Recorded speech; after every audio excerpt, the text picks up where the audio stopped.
She's just had her first parole hearing and been turned down. But the people who work with her here say that she's made a remarkable change in the last 2 years. They say she's become a devout Christian, and she says she wants only to serve God.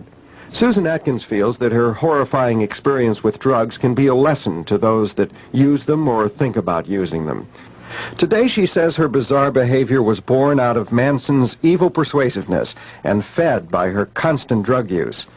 During her Manson years, Susan Atkins dropped acid at least 300 times, and she smoked, swallowed, shot up, and snorted every other drug in sight.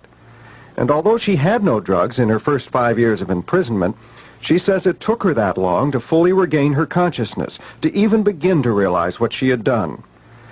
She hasn't spoken with a reporter since the trial in 1970.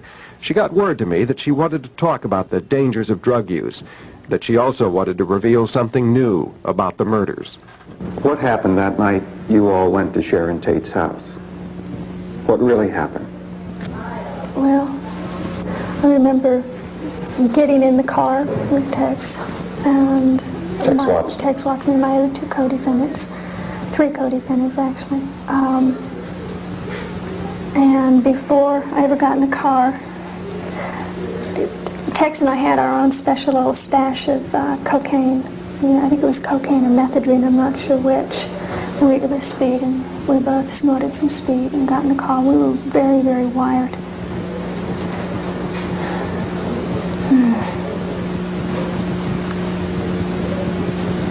And we drove to the house with instructions to kill everyone in the house. From Charlie? Yeah.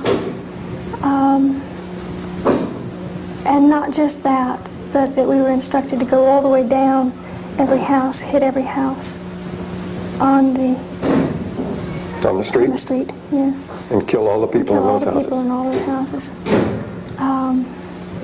And we went into the house, and I remember that as we went in, a car came up to the driveway, and I remember Tex getting out, and without saying anything, there were gunfire shot. I was in the bushes, and that's when the young boy Stephen Parent was killed. He was killed in the car outside. Right. The people in the house were all brought into the living room and tied up, and I remember that Wojciech Bakowski, I believe is his name. I had tied his hands with a towel and then was instructed to kill him. And I raised the knife that I had in my hand, and I couldn't put the knife down.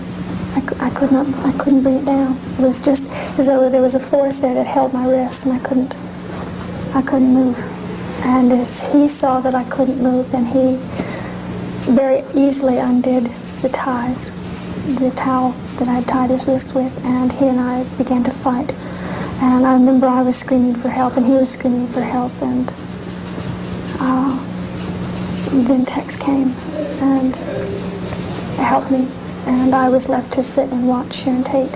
And about that time, all I can remember seeing is people just scattering in different places and running in different places, and I was left sitting with Sharon Tate, and she was talking to me, and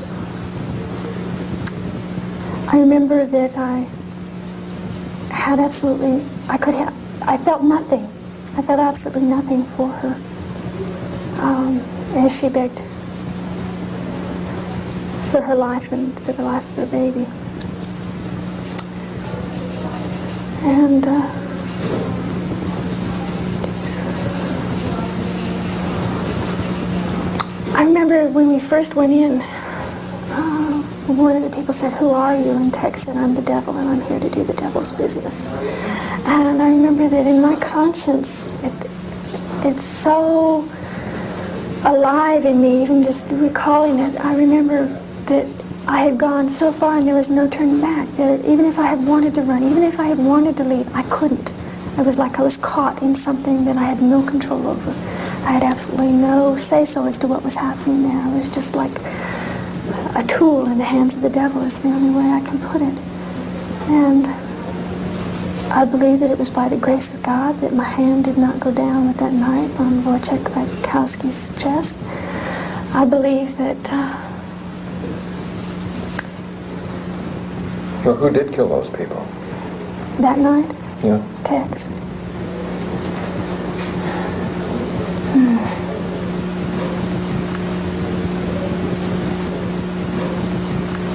You wanna? Well, I can ask you now, what did Tex really do there? Of what I saw happening in Tex, the way he moved, the viciousness and cold. It was just like seeing somebody go crazy with more power than I've ever seen anybody. I don't think he was in control of himself. I think that he was, in their own human strength, could do what Tex did. Well, Charles Manson was in control of him, right? Yeah, as far as giving orders, but I don't think Charles Manson's mind was in control of Tex's mind that night. I think that it was a higher power than that. Charlie's human too, you know, and his mental powers are just as limited, maybe not as limited as other humans, but that there was an evil force in control of Tex that night. Well, it was in control of all of you, obviously. He did things that, you've heard stories, I'm sure, of people who have lifted up cars off of other people, how they have superhuman strength. Well, Tex had that kind of strength that night. But not for good, it was for evil. So it's harming and hurting people. Just, I only saw him kill those people, and then I've heard later that he has said himself that he was responsible for all the deaths. At the Tate House? At the Tate House, yes. Are you trying to lay the blame off on him? No. No. Then what do you think is the point of this? That the truth be told, that the truth be made known. I tried to take blame from Tex, and from Charlie, and from Pat, and from Leslie, by taking and saying that I had killed Sharon Tate, and that I had killed Gary Hinman. I tried to take some of the blame and put it on myself because I thought that was my part at that point, and that was a lie. And in this room were all the survivors of those victims, of yours and the others, their families and their friends. What would you say to them? Well, about me now is that I'm not the woman that I was in 1969. I'm a new creature in Christ. I've been completely, spiritually, mentally, and almost physically born again, though my outside is not changed all that much. The inside of me has changed. That I love them with a love that I don't think any words that I could tell them could express, but only by living a life that may help somebody else, by preventing maybe somebody else from going down the same road, by preventing other survivors of such a terrible thing, is the only way that I could say what I would have to say to them. I just love them. I feel for them. I feel their pain. I feel their sorrows and their loss. And I didn't feel that years ago. I didn't feel anything for them. But today I do feel pain when I think about her and that she's not here, and I don't think that anything that I could say could ease that pain in any of the survivors' hearts. And only God can take care of that. Only God can give them an assurance that their loved ones are with Him, and I believe that with my whole heart. I believe that those people that died that night are with God, and that they're at peace, and it's the only thing that I can tell them. And I believe that with my whole heart. And that by the grace of God, the survivors will also see their loved ones again one day.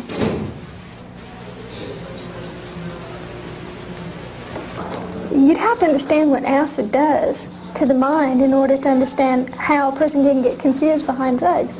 And that's, I would take a thesis, writing a book on what LSD can do to the mind. But it was powerful enough to keep you in a fog for all those years, even after you stopped using. I used to think that you came down off an acid trip after 12 hours. That's not true. Every time you take LSD, the moral fiber of your character, which is put in you, or when you grow up, everybody grows up with different morals according to their culture. Okay, when you take acid, your mind expands beyond these moral characteristics and your concepts of right and wrong. So you step out beyond those bounds, and when you step out beyond those bounds, the imagination begins to take over. And the imagination can be a very deceitful thing. It's a fantasy. And when you take acid, you go out beyond that, you think you're coming back to where you started from. Originally, you don't.